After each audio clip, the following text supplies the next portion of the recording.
Infra के अनिल यादव हमारे साथ जुड़ेंगे, लेकिन उससे पहले कंपनी के सफर पर डाल लेते हैं एक नजर।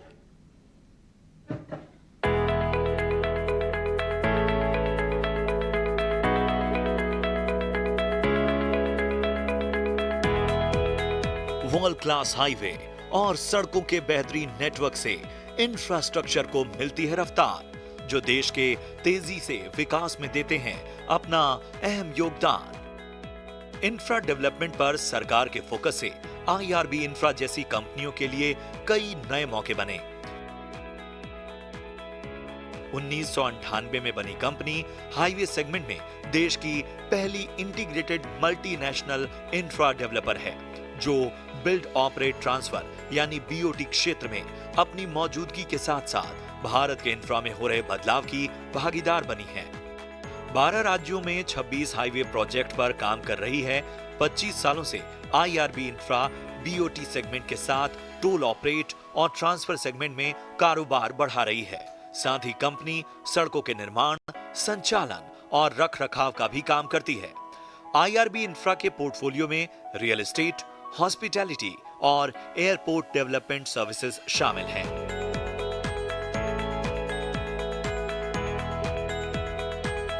कंपनी के चौथी तिमाही के नतीजे अनुमान के मुताबिक रहे हैं।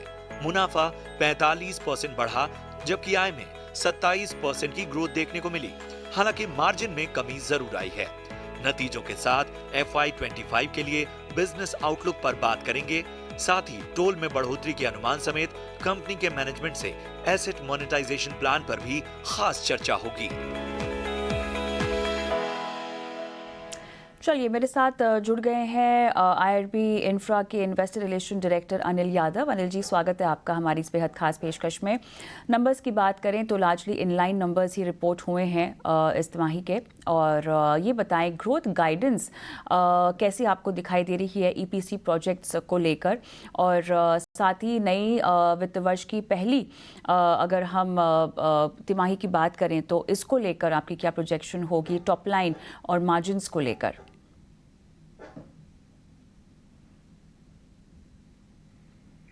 आप शायद म्यूट पर हैं। Thank you Kavita for the opportunity.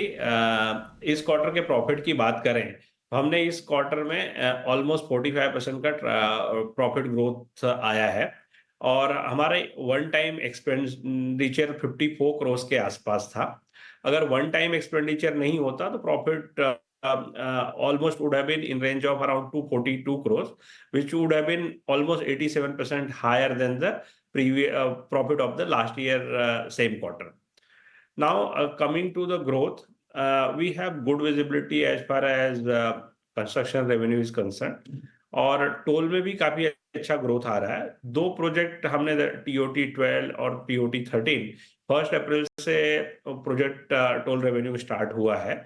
हमने अप्रैल के नंबर्स ऑलरेडी पब्लिक डोमेन में एक दिन पहले डाला था, जिसमें कि ऑलमोस्ट 29% ग्रोथ टोल रेवेन्यू में आई है।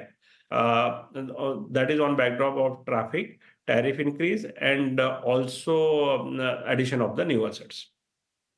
क्या किसी भी तरह के प्रोजेक्ट के एग्जीक्यूशन में इलेक्शंस के चलते कोई धीमापन, अनिल जी? आई थिंक इस क्वार्टर हमारा रेवेन्यू, कंस्ट्रक्शन रेवेन्यू सबसे ज्यादा रहा है, तो जो एग्जीक्यूशन हो रहा है उसमें मतलब कहीं कोई धीमापन नजर नहीं आ रहा है, और मुझे नहीं लगता कि मतलब कोई धीमापन आने की संभावना भी है। प्रोजेक्ट एग्जीक्यूशन प्रॉपर वे में चल रहा है। ये बताएं, कंपनी की बिडिंग पाइपलाइन लगभग 3 लाख करोड़ के आसपास है, लेकिन इसमें से कितना हिस्सा जो है बिड्स को जीतने में लेकर एक्सपेक्टेड है, और 2 से 3 साल का नज़रिया अगर मैं रखूं तो किस तरह की पाइपलाइन आपको बनती हुई दिखाई दे रही है? क्या अग्रेसिव बिडिंग पोस्ट इलेक्शन भी हम होती हुई देखेंगे अगले महीने में? तो आई थिंक पाइपलाइन जो एग्रेसिव बिडिंग की बात कर रहे हैं, उसमें मतलब ईपीसी और हैम में हमने एग्रेसिव बिडिंग देखी है। बीओटी और टीओटी में कंपटीशन पास्ट में भी काफी सेम कंपटीशन रहा है।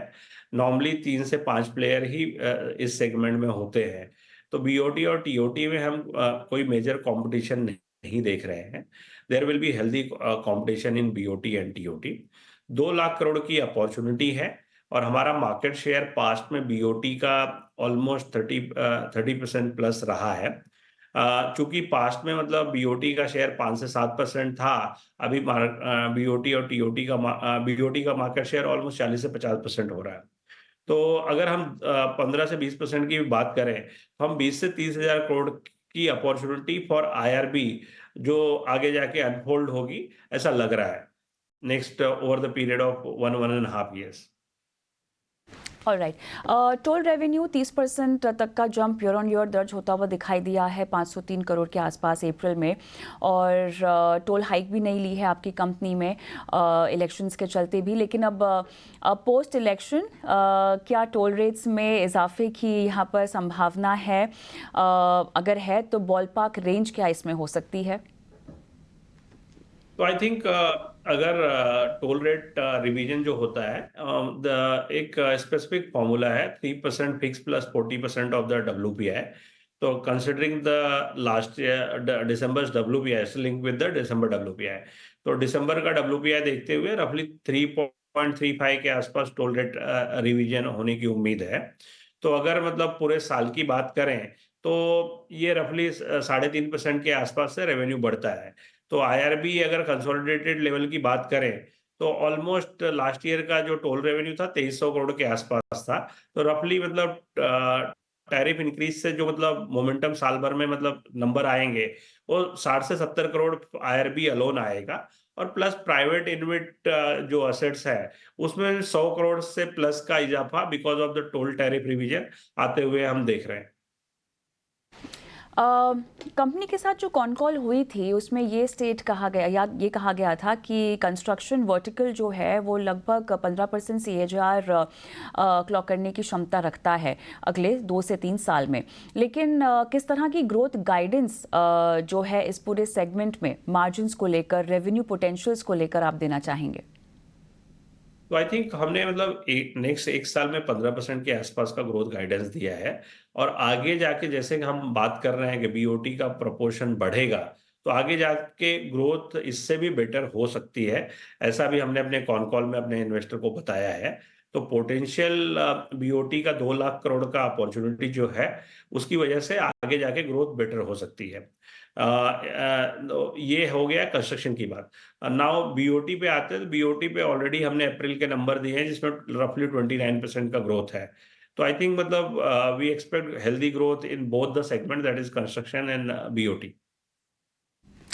ऑलराइट, बहुत बहुत धन्यवाद अनिल जी, आपने समय निकाला और तमाम सवालों के जवाब दिए और नतीजों पर भी आपने बात की हमारे साथ। बहुत बहुत धन्यवाद।